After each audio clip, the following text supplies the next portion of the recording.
کچھ روایات ہمارے پاس ایسی ہیں کہ جس میں مومن کی دعوت کو رد کرنا، منع کرنے کی مذمت آئی ہے کہ مومن آپ کو دعوت دے اور آپ اس کو منع کر دیں، ٹھیک ہے۔ لیکن اسی کے ساتھ بعض دعوتوں کے منع کرنے کی بھی روایات آئی ہیں۔ اگر کوئی مومن کسی مومن کو دعوت دے، چاہے وہ پانی کی ہو، چاہے چائے کی ہو، چاہے وہ کھانے کی ہو، چاہے کسی اور چیز کی ہو، اس کو رد نہ کریں۔ اسی لیے ائمہ کی سیرت، علماء کی سیرت ہمیں یہ ملتی ہے کہ جب کبھی بھی کوئی شخص یہ کہتا ہے ہمارے ساتھ کھانا کھائیے، ہاں، تو امام فوراً بیٹھ جاتے تھے اور چاہے وہ ایک لقمہ ہی صحیح کھا ضرور لیتے تھے، ٹھیک۔ اب یہاں پہ لوگ جو ہیں عموماً جو ہے وہ کہتے ہیں نا کہ جھوٹ بولنا حرام، تو اس کو جو ہے لوگ حرام نہیں سمجھتے، کیا کہ جناب وہ تکلف میں اور اس میں کیا کہتے ہیں، کہتے ہیں نہیں بھی ہم تو کھا کے نہیں آئے، بھوکے ہیں، دل بھی چاہ رہا ہے مثلا چپلی کباب سامنے رکھے، کون نہیں کھائے گا، ہاں، لیکن کیا شرم آ رہی ہے۔ اب شرم آ رہی ہے تو کیا بول دیا، نہیں ہمیں تو بھوک ہی نہیں، بھوک تو لگ رہی ہے، جھوٹ بول رہے ہیں۔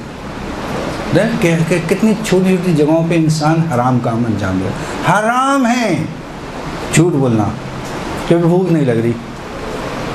کیوں نہیں لگ رہی بھوک؟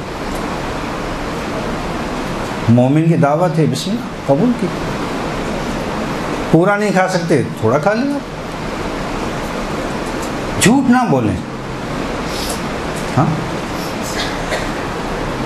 البتہ کہ توریہ کر سکتے ہیں یہاں پہ، صحیح ہے نا۔ مثلاً نہیں کھانا آپ کو، اگر جھوٹ بولا آپ نے کہ مجھے بھوک نہیں ہے، یہ جھوٹ ہے، بھوک تو لگ رہی ہے آپ کو، صحیح، لیکن کھانا نہیں کھانا اور منع بھی کرنا ہے۔ تو یہاں پہ ہے شریعت نے ایک آسانی دی ہے آپ کو، اور وہ کہا ہے کہ آپ توریہ کر سکتے، توریہ سمجھتے ہیں نا، یعنی ایسا سچ بولنا کہ سامنے والا اس سے دوسرے معنی لے، صحیح۔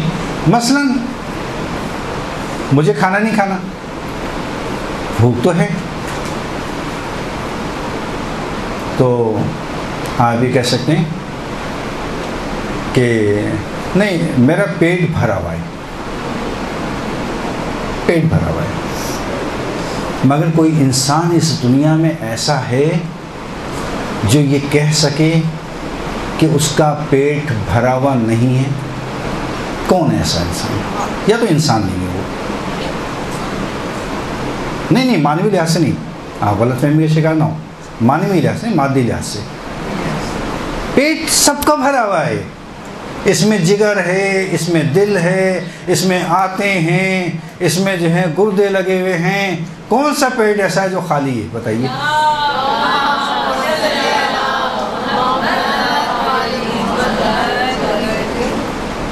ہے کوئی انسان جو دعویٰ کرے کہ میرا پیٹ خالی ہے؟ میں نے یہ تو نہیں کہا بھوک نہیں ہے، میں نے صرف یہ کہا کہ میرا پیٹ بھرا ہوا ہے، اور واقعاً بھرا ہوا ہے، سارے انسانوں کا بھرا ہوا ہے، صحیح۔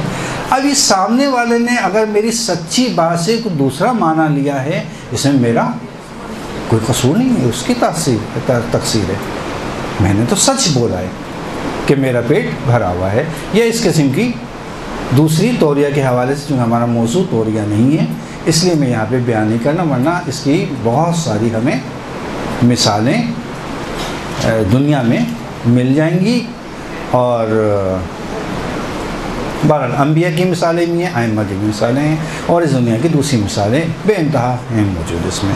خیر، تو اب بہت ساری جگہوں پہ دعوت کا انکار کرنا ہے، کہاں؟ مثلاً کہ جہاں پہ مذموم ہے، مذمت آئی ہے، کہ دعوت نہ قبول کرو اس کی۔ کیوں؟ ایک مخلوط جگہ، یعنی عورت اور مرد کی مکس گیدرنگ، کہ جہاں پر پردے کا اہتمام نہ ہو اس جگہ پہ دعوت کو قبول کرنا، اس کی مذمت آئی ہے۔ لہو و لعب کی محفل، البتہ یہاں تو لہو و لعب کے لحاظ سے تو حرام ہے محفل، کوئی بھی ایسے محفل کہ جہاں پہ کھانے کا انتظام ہو، مومن دعوت دے آپ کو، لیکن محفل لہو و لعب ہو تو وہاں جانا آپ کے لیے جائز بلکہ حرام ہے، ٹھیک ہے، اور روایت میں اس کی شدید مذمت آئی ہے۔ 3، عزت نفس کا جہاں مسئلہ ہو، مومن دعوت تو کر رہا ہے لیکن معلوم ہے کہ وہاں جائیں گے تو ہمیں ذلیل و خوار کرے گا، وہاں پہ مذمت آئی ہے کہ ایسی جگہوں پر نہ جاؤ۔ ایسی جگہ پر کہ جہاں پر معلوم ہے کہ حرام کام انجام دیا جائے گا، مذمت آئی ہے۔ ایسی جگہ پہ کہ جہاں معلوم ہے کہ دسترخوان پر حرام چیز ہوگی، مثلا شراب سے سجی ہوئی چیزیں ہوں گی، وہاں پر جانا منع کیا گیا ہے۔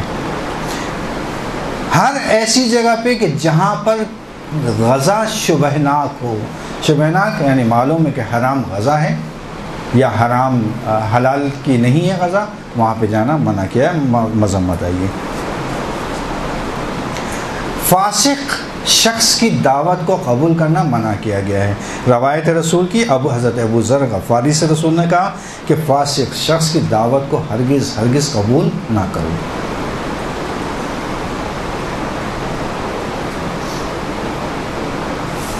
یہ وہ موارد تھے کہ جہاں پر انسان کو منع کیا ہے روایات میں کہ ایسی دعوتوں کا انکار کرنا تمہارا حق ہے، تم انکار کر سکتے ہو۔